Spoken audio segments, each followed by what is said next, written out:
do a quick cracker test because I just put these new ones on, so that way we get the show started.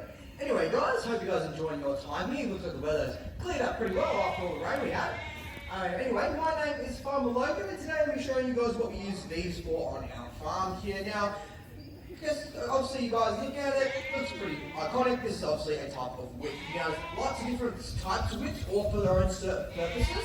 Now, farmers can actually use 3 different types. Now, there's the most famous one out of the 3 is actually the one that Indiana Jones uses. That's known as the bull whip, okay? It's a little bit bigger, and not only that, it doesn't have something that the stock whip has. So this is known as the Australian stock whip I've got in my hands here. Farmers do prefer to use these a little bit more just because they're actually a little bit easier to use. Now, the stock whip has a little knot at the top of the handle here, which is called the keeper's knot. Now, that actually allows this whip to be a lot more flexible than the bull whip and also the smaller counterpart, the cow whip. Now, if I was waving around like this, now as you can see, it moves quite like a snake, but if it was a bull whip, it will sway side to side, like more and more or less, and so that means that it's not as flexible. Now, the bull whip and the cow whip are known to crack a little bit louder, but because of this knot, it allows the whip to be easily to move around my body here and all that sort of stuff. Now, we do use our whips here on our farm. Now, we actually use it on only one type of animal on the farm. We don't use it on our sheep or goats. They don't really care about that loud noise, if you guys were hearing. We don't use it on our pigs. Pigs don't care either. Plus, we actually prefer to use treats to bring our pigs in and out, and we train them. And we don't use it with our horses or dogs because they are animals that work very closely to the farmers. You don't want to crack a whip around them, otherwise you'll lose their trust. So we actually use mostly our whips on our cows and our bulls, okay? Now those animals are noise sensitive as well, so they don't actually like the noise that this makes, okay? So this noise here, that's the noise that makes them want to move, okay? But if I'm in a small area, I actually use mostly my hands. I actually clap my hands like that. That's enough to get them going. But if I'm in a big paddock like the one we have down the back there, we'll be mostly using our stock whips. Now you might be thinking to yourself, how's that whip making that really loud noise? So what happens is, when the whip goes into the air like this, so let me get it around off my feet first, and up, and I go like that, the whip, when it flicks down, it goes into a circle. Now that's the circle it looks like, and that circle actually travels all the way down the whip, and it gets smaller and smaller. Now, when it gets to this bit here, that's the important part. So it gets roughly about this small here, very tiny, but because how small it is, it moves faster. That's the important part. Now, my stock whip here can actually travel at Mach 1, which is faster than the speed of sound. So in another example, it can actually move, and that's pretty much as fast as the bullet being fired out of the gun. It travels around the same speed as a jet plane flying through the air, okay? Now, once it gets to that speed there, and it gets right to the end, this little fairy bit at the end here, which is called the cracker, funny enough, this is actually the bit that actually makes the noise of the whip, because it hits the air around it, causing that big loud sonic boom noise that you're hearing. Now, crackers are quite easy to make. I've literally just made these like 5 minutes ago. That's how easy it is. So our crackers here on our farm are made out of synthetic material, like string, twine, all that sort of stuff. But farmers, they don't have the pleasure of doing stuff like that. They literally have to use other things, like hair. They actually used to use cow hair, horse hair, and they had longer hair. They actually just cut their own hair off and tie it up, turn it into a cracker. Now, once again, like I said, we do use our whips on the farm to move our cattle if we're moving them from paddock to paddock. And then we go faster.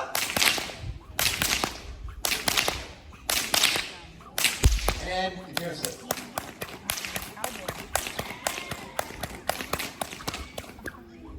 Just like that, okay? Now, most of the tricks I'm going to show you guys today too, these are actually invented in Australia. So most of them are actually named after places, people and objects coming from Australia as well. This one now is called the Tassie cutback.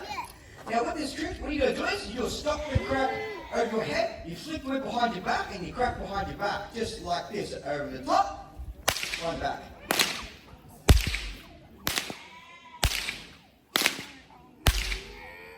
Now I'm not going very fast with this trick either, you don't need to, and plus if you do go too quickly, what's going to happen is, it's going to whack you a lot more easier.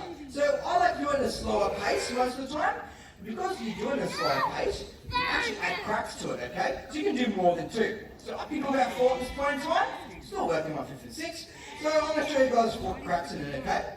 So, once again, this is 2, so... Okay, now this is 3. Try it again.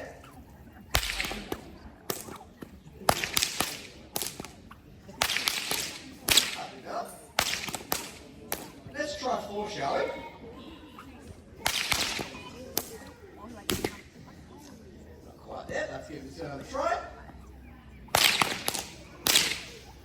That's better, there we go.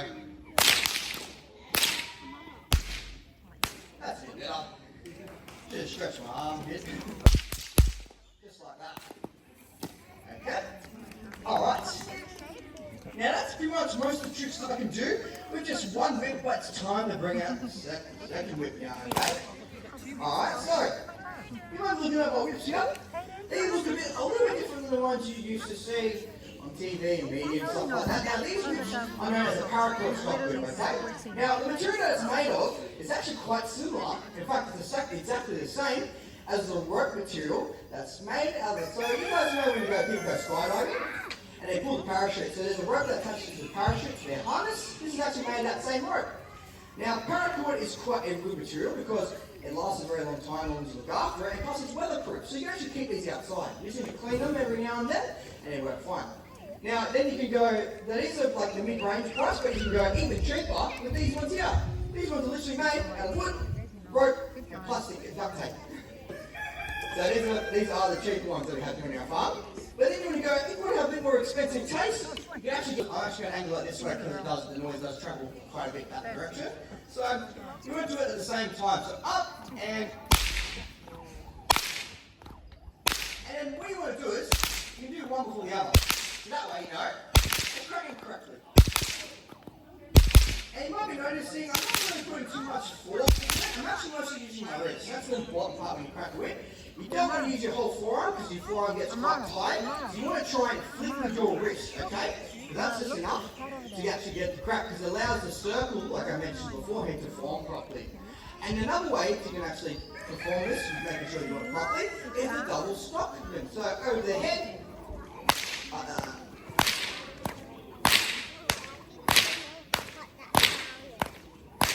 and then after that, you can start doing the other tricks. Now, I'm going to perform the figure of 8 variations, but I'm going to show you different ways you can do it. You can do them both at the same time, but you can also do one before the other. Now that's called a stagger, okay? So for instance, so basically, this is the slow 8 both at the same time, so out in front and behind. And this is the stagger. And you can go one step forward, do a full stagger where one arm is actually flicking the opposite direction, like this. So forward.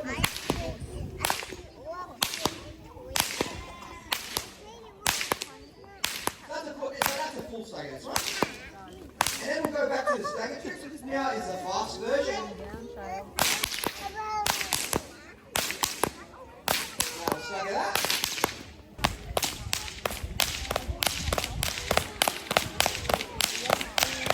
Let's try and stagger that.